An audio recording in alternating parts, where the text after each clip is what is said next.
Hi, welcome to Gospel with Greg, and in the video today I'm going to be addressing the question of should we practice open communion or closed communion when we partake in it. And some of you may be familiar with those terms, but for those who aren't, open communion is essentially anyone who's a believer, regardless of denomination or maybe the particular church they attend, they are allowed to partake in it. And so you may find that, maybe a non denominational church or a certain Protestant church is serving communion, and they'll let anyone who is a professed believer to take it. So, again, there might be a church that again is non-denominational, and you may have people who are Baptist or Methodist or Anglican, a different mix of uh, people of various denominations in the congregation who are all allowed to take the communion. um, and then for closed communion, this is where communion is only served to members of that church or denomination. So, an example of that is the Catholic Church. And I'm not an expert on all of their uh, practices, of all the specific nuances, but from what I've heard in general, generally they don't open the communion to non Catholics. So it's kind of restricted in that sense. And so um, this video is going to answer that question. Should churches, when they serve communion, should they have it open to where anyone who is a professed believer can take it, or should it be more restricted than that, to where certain people aren't allowed to take it or have it served to them? And so the logic for both sides that people will give, I'll start with closed communion. Um, People that are advocates for closed communion argue that disallowing certain people from taking communion protects them. Um, and so, they from taking it unworthily, because the Bible warns us against that. And I'll read a passage uh, that talks about the importance of not taking it unworthily in a minute. But, they'll say, the Bible gives a pretty serious warning against taking it unworthily. And we're just trying to make sure that, people don't do that. And then there's also the argument that allowing people from various different denominations to take it together suggests a level of unity that doesn't exist. That's at least what some people will argue, is that they're, by doing that, taking it all together, they're saying they're in communion more than they are. Um, Advocates for open communion will argue that it's ultimately the responsibility of the individual to reflect and realize whether they should take it or not. And it's essentially not the church or the pastor's responsibility to kind of, to judge whether they should take it or not. It's ultimately the individual. And they will also argue that ultimately God is the authority of who should take it, and not the church, the specific church. And so that's kind of the arguments for both sides. The short answer to this that I'll give and that I'll argue for is that the church should properly teach what communion is and what the Bible says about receiving it, but it's ultimately up to the individual to make sure that they're in a place where they can take it. So essentially, I'm going to argue for open communion. And so I'm going to read a passage written by Paul about communion in 1 Corinthians chapter 11, verses 27 through 29. Wherefore, whosoever shall eat this bread and drink this cup of the Lord unworthily shall be guilty of the body and blood of the Lord.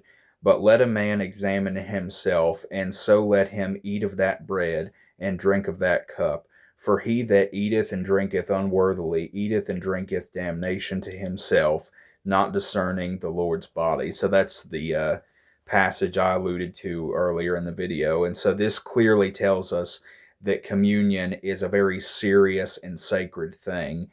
And really, only those who have truly gotten saved and have a relationship with God should be partaking in this.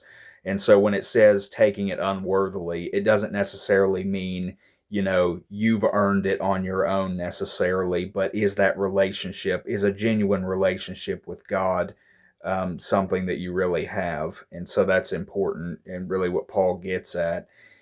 And so we can see from this passage that each individual bears the responsibility of really reflecting and judging themselves regarding taking it. And so ultimately, when it comes to the church's role, this doesn't necessarily mean of, oh, well, it just doesn't matter the pastor's attitude at all. It's all on the congregation. Um, the church and the pastor still need to teach this properly. The church needs to do their part in really presenting communion as this is a very serious and sacred thing, and teach the congregation about what this signifies and make sure that they know this, that it shouldn't be taken unworthily.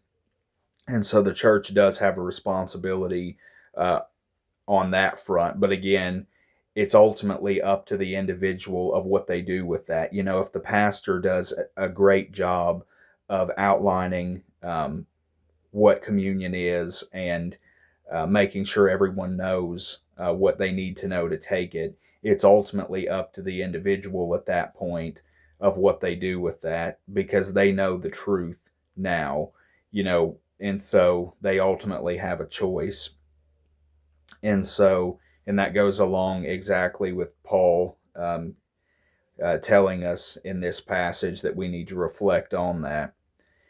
And really, when you think about it, that's kind of a practical approach anyway. And I mean, ultimately, and I want to stress this, the practices and beliefs we have shouldn't be based on purely just what we find practical, but it should be ultimately focused on what's biblical. And, I've made the case here and with this passage that I believe that, more open communion is more in line with that. But kind of in conjunction with that, I think it's more practical for the church to make sure that everyone in the congregation knows what they need to know, and then everyone takes that responsibility of what they do with it and take inventory about where they stand. That's more practical than having the pastor go around and interrogate everyone in the congregation to determine, who should take it and who shouldn't. It's a lot more practical than him going around doing that and, keeping a list of everybody who should take it and who shouldn't. It's ultimately we bear that responsibility. And that's a lot like when it comes to getting saved as well. Ultimately, God makes sure we know what we need to know, and then we have a choice of if we're going to accept or not. We have a responsibility of what we do with that information and the choice we make with it. And another thing that goes along with that is ultimately God is the authority. God is the one who knows without a shadow of a doubt where everyone in that congregation stands. And He is the ultimate sovereign and the ultimate judge. And so we want to be careful that we don't take too much authority on ourselves to where, the church ends up trying to police this beyond what authority they have. Um, and so it's important for us to keep that in mind. Of course, that's not to say that, church leadership has no responsibilities or, no authority at all to monitor what's going on in the church. But on this particular issue, we can see that it's on the individual of, to do that reflection. And this brings us to a question of, Yeah, but what about situations where you know somebody's not living right? Maybe you could make the argument that in some cases, you don't know one way or another where everyone stands. But what if there's a guy that, in the back when a church is serving communion, that it's like you just know he's not um, in good standing? Um, and so, some people may say in that situation, it seems wrong to serve it to him, or, to even give him the option to take it, because of this warning in the Bible. It seems like you're just setting him up to sin. Well, that's very understandable. But again, ultimately, it's the church's responsibility to make sure the congregation knows what they need to know. And if they've done that, it's ultimately on that individual if they take it or not, when they're in a place where they shouldn't.